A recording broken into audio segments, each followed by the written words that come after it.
So, one of the most incredible stories in the life of St. Paul is this incredible story where he goes to Athens in the Acts of the Apostles and interacts with the Greek philosophers of the day on what's known as the Areopagus, or up on the Mount in Athens, where the philosophers would debate different theories of the day. It was almost like a sport for them in some ways, right?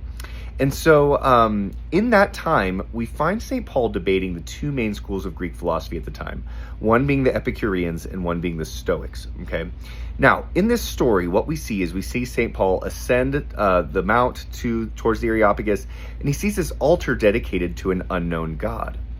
Now, in St. Paul's thought, this unknown god, the god of the philosophers, this monotheistic God that they have at least some sort of sense of, he ends up describing to them as, this is I am who I am. This is Yahweh when properly understood, the triune God. And he goes on to debate how both the Epicureans and the Stoics are wrong. The Stoics, because God is not the same as the cosmos, that the Stoics were wrong with that. And the Epicureans are wrong because God does interact with space and time.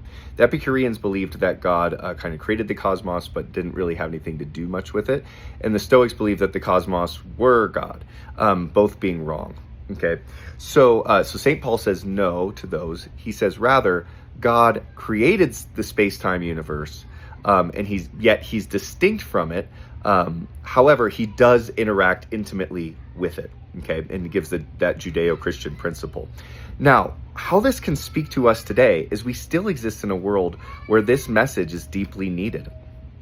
Right? So many people kind of collapse God and the cosmos together, kind of like modern day pantheism, kind of fits with Stoicism. And lots of people today, or at least since the Enlightenment, have been deists, people who think that God doesn't interact with the world he created. And we know as Christians that both of those are wrong. God is distinct from creation, yet he's created the cosmos, and he intimately is involved with and loves that cosmos. And so that same message of St. Paul from all those millennia, all those years ago, is still very pertinent and beautiful and profound for the church today. It also gives us a very beautiful sense of how the Christian faith is a coherent faith.